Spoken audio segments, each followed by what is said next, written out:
বন্ধুরা, তোমরা দেখতেই পাচ্ছ এখানে আমি রান্না করছি। আর আজকের আমার রান্নাটা একটু বেশি, কেন বেশি সেটা তোমাদের সঙ্গে শেয়ার করব। তো অনেক দিন ধরে ভাবছিলাম যে তোমাদের সঙ্গে শেয়ার করব।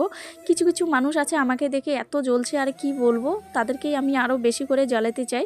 তো রান্না বান্না আমার একদম কমপ্লিট হয়ে গেল। কি কি রান্না করলাম সেটা তোমাদের বলছি। এই যে এখানে আমার ডাল হয়ে গেছে, বাঁধাকপি মাছের মাথা দিয়ে ছিম ভাজা করছি, মাছের তেল দিয়ে লাপা শাক আর মাছ করেছি, আর কিছু করিনি।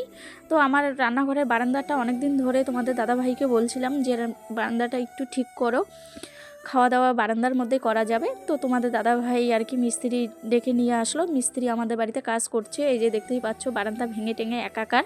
তো অলরেডি আমার রান্না বান্না হয়ে গেছে, ওদেরকে খেতে দিচ্ছি। আর যারা যারা আমার পিছনে পড়ে আছে, আমাকে মানে আমাকে দেখে এত জ্বলছে, আমিও চাই যে আমাকে দেখে বেশি করে ওরা জ্বলুক। তা যা কিছু আমি এখন করব বাড়িতে, সব কিছুই আমি এখন সোশ্যাল মিডিয়ায় পোস্ট করব। তো কিছু কিছু মানুষ আছে না, যে আমাকে দেখে কেন জ্বলছে আমি